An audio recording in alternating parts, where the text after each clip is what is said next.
కథ పేరు అత్తింట్లో అమ్మ. ఈ కథ విశాలాక్షి మాసపత్రిక వారు నిర్వహించిన మినీ కథల పోటీలలో బహుమతి గెలుచుకుంది. అత్తారింటికి కాపురానికి వచ్చింది కొత్త పెళ్లి కూతురు పల్లవి. ఆమెను భర్త చరణ్ పువ్వుల్లో పెట్టుకుని చూసుకుంటుంటే అత్త సుభాష్ని ఆమెను గుండెల్లో పెట్టుకుని ఎంతో ప్రేమగా చూసుకుంటుంది. నెల రోజుల్లోనే అత్తా కోడళ్ళిద్దరూ మంచి స్నేహితులు అయిపోయారు. ఒకరోజు పల్లవి వాళ్ళ అమ్మకి కాల్ చేసి, అమ్మ, మీ అల్లుడు గారు 10 రోజులు క్యాంపుకి వెళ్తున్నారు. మా ఆయన క్యాంపు నుంచి వచ్చేలోగా మా అత్తగారి దగ్గర మా ఆయనకి ఇష్టమైన వంటలన్నీ నేర్చుకుంటాను.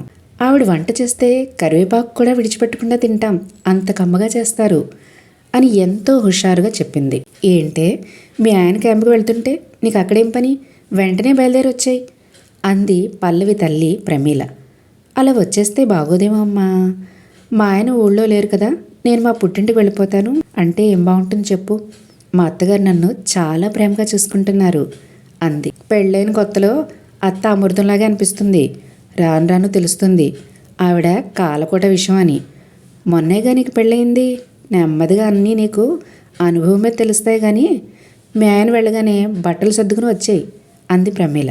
వాళ్ళ అమ్మతో కాసేపు మాట్లాడి ఆ తర్వాత అత్త సుభాష్ని దగ్గరికి వచ్చి, రేపు మా పుట్టింటికి వెళ్తాను అత్తయ్య అంది పల్లవి. సరే అయితే. బెంగళూరులో ఉంటున్న మా చెల్లెలు కూతురు ప్రణవి నిన్ననే మా చెల్లెలు వాళ్ళు ఉండే విజయవాడకి వచ్చిందట. నేను ప్రణవిని చూడటానికి వెళ్దామనుకుంటున్నాను. రేపు నేను కూడా నీతో పాటు వస్తాను. గుంటూరు వరకు నీకు నేను తోడు ఉన్నట్టు కూడా ఉంటుంది అంది సుభాష్ని. అత్తా కోడళ్ళు ఇద్దరూ ఒంగోలులో బస్సు ఎక్కారు. పల్లవి విండో సీట్లో కూర్చుందామని గబగబా ముందుకు వచ్చింది. కానీ సుభాష్ని ఆమెను తన పక్కన కూర్చోమని చెప్పి ఆమె కిటికీ పక్కన కూర్చుంది. పల్లవి మనసులో వాళ్ళమ్మ నాటిన విషపు బీజాలు మొలకెత్తి అప్పటిదాకా తను అత్తను చూసిన తీరులో మార్పు మొదలైంది. కిటికీ పక్కన కూర్చుని హ్యాపీగా జర్నీ చేద్దామంటే ఈవిడేంటి అలా కూర్చుంది, అత్త పెత్తనం అప్పుడే చూపించడం మొదలుపెట్టిందా అనుకుంటూ ముఖం కాస్త మార్చుకుని కూర్చుంది పల్లవి. బస్ స్టాండ్ నుంచి బయటకు వచ్చి టర్న్ తీసుకోగానే అప్పటిదాకా నీడగా ఉన్న బస్సులోకి వెచ్చని సూర్యకిరణాలు కిటికీని చిల్చుకుంటూ సుభాష్ని చెంపను తాకి చురుక్కుమనిపించాయి. అయినా ఆవిడ చిరునవ్వుతో పల్లవి వైపు చూసి, నువ్వు పడుకో, గుంటూరు వస్తే నేను లేపుతానులే అంది. కాసేపటికి బస్సు ఒక స్టాప్ దగ్గర ఆగింది. ఒక ఆమె చిన్న పిల్లాడితో బస్సు ఎక్కింది. ఆ బుడ్డోడు బుడిబుడి అడుగులు వేసుకుంటూ బస్సులో వాళ్ళ అమ్మ వెనక నడుస్తూ ఉన్నాడు. ఆ పిల్లాడిని కన్నార్పకుండా అలా చూస్తూ ఉంది సుభాష్ని. ఏంటత్తయ్య, ఆ బాబుని చూస్తుంటే మీ అబ్బాయి చరణ్ గుర్తొచ్చాడా అడిగింది పల్లవి. అవును పల్లవి, చిన్నప్పుడు వాడు కూడా ఇలాగే చాలా ముద్దుగా ఉండేవాడు. తెలివైన వాడే, కానీ చాలా అల్లరివాడు, మొండివాడు. వాడు ఏదైనా అనుకుంటే ఆ పని అవ్వాల్సిందే, వాడు అడిగింది కొని ఇవ్వాల్సిందే. అలా చేయకపోతే చాలా అలిగేవాడు. ఒక్కోసారి భోజనం చేయడం మానేసి నిరసన వ్యక్తం చేసేవాడు అని నవ్వింది సుభాష్ని. అవునత్తయ్య, చిన్నప్పుడు నేను కూడా చాలా మొండిగా ఉండేదాన్ని. ఒకసారి మా అమ్మతో కలిసి మార్కెట్కి వెళ్ళాను. అక్కడ గులాబీ మొక్కను చూసి కొనమని మారాన్ చేశాను. కానీ మా అమ్మ ఎందుకో కొనకుండా ఇంటికి తీసుకొచ్చేసింది. అంతే, అలిగి 2 రోజులు అన్నం తినడం మానేశాను. దాంతో మా నాన్న నాకు డబ్బులు ఇచ్చి ఆ మొక్క నువ్వే కొనుక్కునిరా అన్నారు అని తన చిన్నతనాన్ని గుర్తు చేసుకుని నవ్వింది పల్లవి. ఒకసారి మా చరణ్ పక్కింటి పిల్లాడిని కొట్టాడు. నేను మా చరణ్ని 2 దెబ్బలు వేసి మందలించాను. వాడికి కోపం వచ్చి, మీకు నాకన్నా వాడే ఎక్కువ, వాడినే పెంచుకోండి అన్నాడు రోషంగా. వాడి మాటలకి నవ్వాలో కోపగించుకోవాలో అర్థం కాలేదు నాకు. నేను వాడిని కొట్టానన్న కోపంతో 2 రోజులు మాట్లాడడం మానేశాడు నాతో అంది సుభాష్ని. అమ్మో, చరణ్ చాలా మొండి, అతన్ని చాలా జాగ్రత్తగా డీల్ చేయాలి అని మనసులో అనుకుంది పల్లవి. సుభాష్ని వైపు హుషారుగా తిరిగి మఠం వేసుకుని కూర్చుని, నేను కూడా అంతే అత్తయ్య. మా అమ్మ నాన్న తిడితే ఆ కోపం తగ్గేంత వరకు వాళ్ళతో మాట్లాడేదాన్ని కాదు. మా వాళ్ళు నన్ను ఫ్రెండ్స్తో మూవీకి వెళ్ళనిచ్చేవారు కాదు, జీన్స్ వేసుకొని ఇచ్చేవారు కాదు. నేను బయట నుంచి రావడం కాస్త ఆలస్యం అయితే చాలు ఫోన్ల మీద ఫోన్లు చేసి విసిగించేవారు.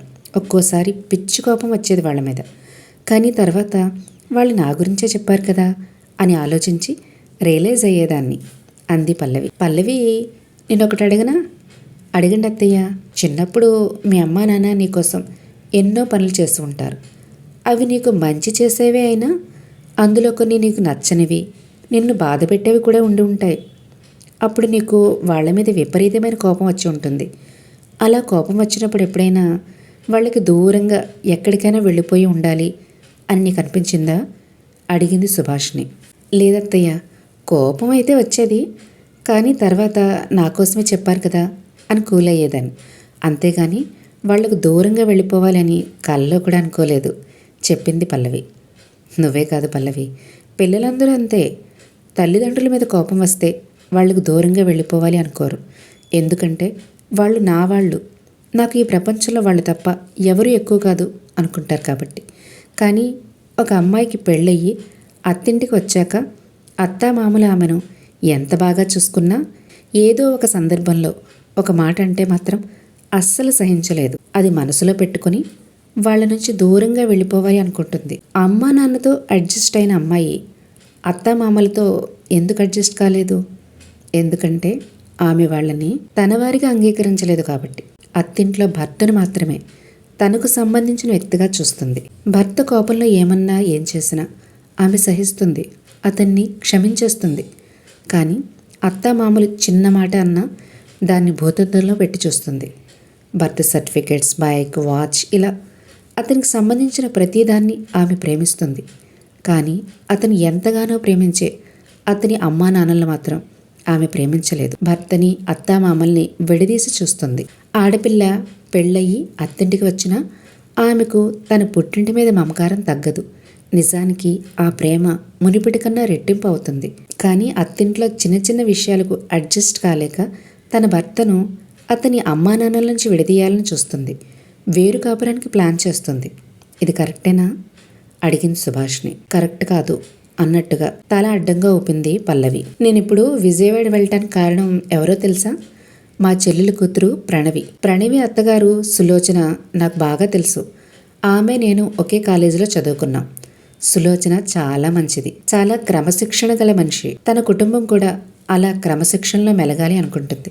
కానీ అది ప్రణవికి నచ్చలేదు. ఆ క్రమశిక్షణని తనకు విధించిన శిక్షగా అనుకుంది. అత్తగారి వేధింపులుగా భావించింది. అందుకే తరచూ అత్తగారితో గొడవ పెట్టుకొని అడ్జస్ట్ కాలేక బెంగళూరు నుంచి బయలుదేరి నా చెల్లెల దగ్గరికి వచ్చేసింది. ప్రణవికి సర్ది చెప్పి తిరిగి తన అత్తగారింటికి పంపించడానికే నేను విజయవాడ వెళ్తున్నాను అంది సుభాష్ని.